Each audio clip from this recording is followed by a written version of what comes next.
ये रिपोर्ट असली नहीं हो सकती। ये रिपोर्ट असली हो ही नहीं सकती है। रिपोर्ट फेक है। इसने जरूर कोई फ्रॉड किया।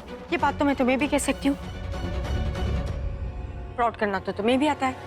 फेक रिपोर्ट तुम भी बनवा सकती हो ना।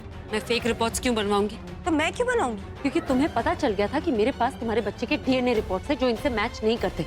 इसलिए खुद को बचाने के लिए तुम जाकर ये फेक रिपोर्ट्स लेकर आए। प्रज्ञा, ये बात तो मैं तुम्हें भी कह सकती हूँ कि तुम्हें पता चल गया था मेरे पास असली रिपोर्ट है, इसलिए तुमने नकली रिपोर्ट बनवाई, फेक रिपोर्ट बनाई और यहाँ पे फेक रिपोर्ट लिख के आई और उसे असली बता रही थी ताकि मेरी रिपोर्ट नकली है। ऐसी हरकतें मैं नहीं करती। कौन चीप है और कौन नहीं वो सबको पता चल चुका है। तुमने धोखे से अभी के सिग्नेचर लिए थे, उसकी सारी प्रॉपर्टी, कंपनी, सब कुछ अपने नाम कर लिया था और अब तुम इस फैमिली से उसका वंश छीनना चाहती हो। तो प्यार करने वालों को अलग कर देना चाहती हो। प्लीज, सब जानते हैं तुम इनसे प्यार नहीं करती, ना अपने बच्चे से प्यार करती हो, सिर्फ इनके पैसों से प्यार है तुम्हें। अगर मुझे इनके पैसों से प्यार होता तो मैं इनके साथ क्यों होती अब तक?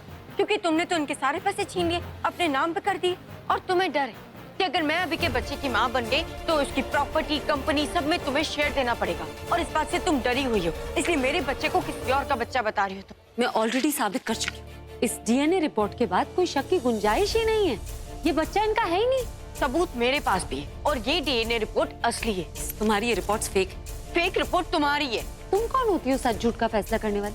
तो तुम भी कोई डॉक्टर नहीं हो जो असली और नकली रिपोर्ट में साबित कर सको। देखो, बस करो। इस तरह बहस करने से और झगड़ा करने से कुछ साबित नहीं होगा। सही रिपोर्ट कौन सी है ये सिर्फ और सिर्फ वही डॉक्टर बता सकती है जिसने ये रिपोर्ट बनाई है। पहले उस डॉक्टर को लेके आओ। पर दादी, जब मैं कह रही हूँ कि ये असली रिपोर्ट है तो इसमें डॉक्टर को बुलाने की जरूरत क्या है? क्यों? अगर तुम सच्ची हो तो तुम्हें किसी बात का डर नहीं होना चाहिए। एक्चुअली बुलाना क्या है, मैं खुद जाके डॉक्टर को लेके आती हूँ। नहीं, तू नहीं जाएगी क्योंकि तूने ही रिपोर्ट बनवाई है, इसलिए तू नहीं जाएगी। दादी बिल्कुल सही कह रही हैं। और हो सकता है ये तनु ना रास्ते में वो डॉक्टर को घूस दे दे और अपनी साइड मिला ले। क्यों अभी? तुझे तो कोई एतराज नहीं ना अगर तनु नहीं जाती तो? नहीं दादी, आप ठीक कह रही हैं। डॉक्टर को बुलाने तनु नहीं चाहिए। मैं चली जाती हूँ क्योंकि मैं उसका घर भी जानती हूँ। क्यों? तुम क्यों जाओगी? तुम आसमान से उतरी हो? दादी ने जो रूल मेरे लिए बनाया वो तुम पे भी अप्लाई होता है। रिपोर्ट तो तुमने भी फेक बनवाई है ना, तो तुम भी नहीं जाओगी। यार पूरब, तू जानता है वो डॉक्टर कहाँ रहती? हाँ, मैं जानता हूँ। प्लीज एक काम कर देगा, तू जाके वो डॉक्टर को बुला लेगा।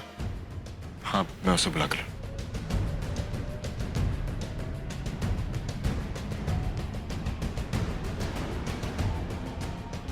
तुम अपनी ही फेंके जाल में फंस चुकी हो तनु। तो अब जितनी भी चाहे कोशिश कर लो, इस बार तुम नहीं बचोगे। पूरब की शक्ल बता रही है कि वो जानता है डॉक्टर क्या बोलने वाली है। ये यहाँ प्रज्ञा की रिपोर्ट को ही सही बताएगी। मतलब तनु की चाल किसी तड़पती मछली के लिए चंद सांसें थी।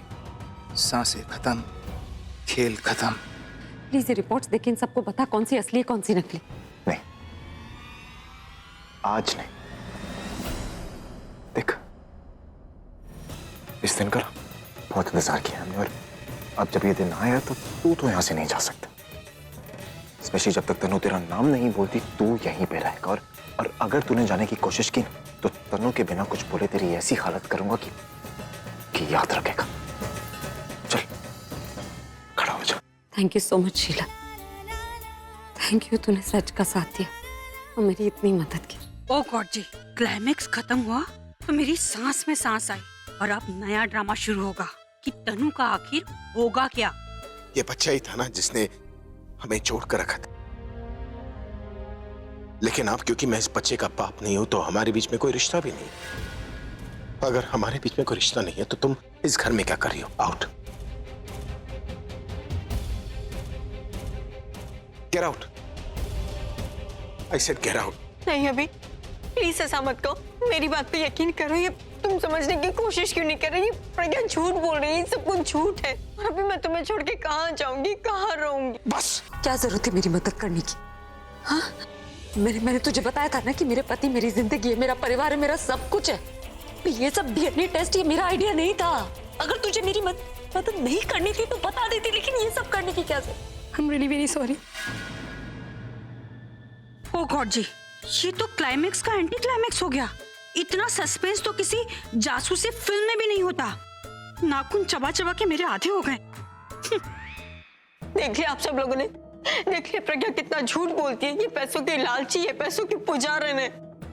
ये नहीं चाहती थी कि इस घर का कोई अंश आए, अभी का बेटा आए, ताकि इसे अपने पैसों में से कोई शेयर न देना पड़े। इसलिए इसने इतनी बड़ी प्लानिंग की। ये ही मुझसे नफरत करती है, इसलिए इसने ये सब कुछ किया। किस हद तक गिरोगी तुम? गिर गिर के जमीन के अंदर धंसती जा रही हो, कब रुकोगी? मैं नहीं रुकूंगी। मैं तब तक गिरूंगी जब तक मुझे अपनी आखिरी जीत और आखिरी मंजिल नहीं मिल जाती। तुम्हारी जीत कभी नहीं हो सकती था। अगर जरा सी भी अक्ल है ना, तुम्हें पता होना चाहिए कि एक ना एक दिन उन्हें पता चल जाएगा कि ये बच्चा उनका नहीं है, निखिल का है। देखो प्रज्ञा, इस वक्त मैं बहुत अच्छे मूड में हूँ, सो प्लीज मेरा मूड मत खराब करो और अपना ये भाषण ना अपने पास ही रखो। और हाँ, मुझे शक तो तुम पे उसी दिन हो गया था कि तुम कुछ प्लान कर रही हो जब अभी ने निखिल का कॉन्ट्रैक्ट साइन किया था, और तुमने उसे करने भी दिया था। इसलिए मैंने तुम पे नजर रखना शुरू की। और जब तुम दोनों दादी के कमरे से बाहर निकले और दादी ने मुझे कहा कि तुम दोनों निखिल के लिए गिफ्ट लेने गए हो, तब मेरा दिमाग घूमा और तब मैंने तुम्हारा पीछा किया और मैंने देखा कि तुम लोग उसी हॉस्पिटल में गए हो जिसमें मैं एडमिट थी। नीचे दादी जी ने कुछ ऐसी ही कोशिश की थी। बुजुर्ग है, वहां तो कुछ कह नहीं सका मैं, लेकिन यहाँ अगर आपने कुछ ऐसे ही किया तो मेरा कुछ भरोसा नहीं है। क्या कर रहे हैं आप? आपको तो जाकर अपनी पैकिंग शुरू कर देनी चाहिए। देखा नहीं क्या हुआ आपके साथ बाहर? कल से इससे और बुरा होने वाला है आपके साथ। अब खड़ी क्या हो, जाओ यहाँ से। हम कोई प्लान नहीं बना रहे जिसे तुम सुन के हमें एक्सपोज कर सको और उसका प्लान बना सको। यू नो प्रज्ञा, तुम्हारे पास एक मौका था, वो भी तुमने गवा दिया। अब कुछ नहीं हो सकता। अब मेरे पास ऐसा सबूत है जिसे कोई भी झूठा साबित नहीं कर सकता, क्योंकि अभी ने खुद कहा था कि ब्लड रिपोर्ट झूठी हो सकती है, लेकिन डीएनए रिपोर्ट कभी झूठी नहीं हो सकती। So thanks to you and your friend Sheela. अब ये ऑफिशियली अनाउंस हो गया कि मेरा बच्चा अभी का बच्चा है। Job done. ये साबित हो चुका है कि मेरा बच्चा अभी का है, और मेरा बच्चा पैदा होने के बाद ही जो भी सब कुछ तुम्हारा है ना, वो धीरे धीरे मेरे बच्चे का हो जाएगा, यानी कि मेरा हो जाएगा। So now it's time to celebrate. एक सलाह है, हमारे सेलिब्रेशन के बीच आप नहीं रहेंगी तो बेहतर होगा। वो क्या है ना कि आधा खून तो नीचे जल गया आपका, आधा ये देखकर जल जाएगा प्रज्ञा जी। निकल जाइए।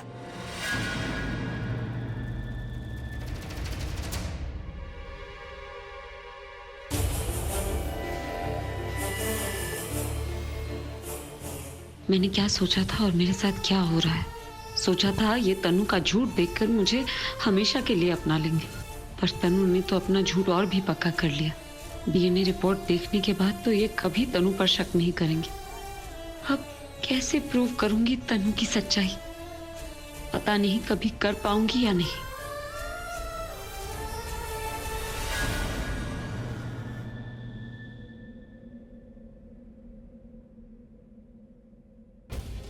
मुझे इनसे बात करनी चाहिए।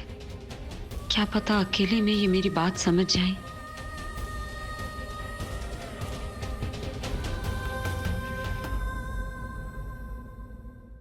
तुम्हें मेरी क्या किसी की फिक्र नहीं है, तुम्हें सिर्फ अपनी फिक्र है। तुम मेरे होने वाले बच्चे का फ्यूचर खराब करना चाहती थी कि जिसे मैं अपनी फुगी समझता था ना, वो मेरी सबसे बड़ी दुश्मन निकलेगी। तुम तो फुगी हो ही नहीं सकती, क्योंकि अगर तुम फुगी होती ना तो मेरी खुशियों के लिए अपनी खुशियां सैक्रिफाइस कर देती।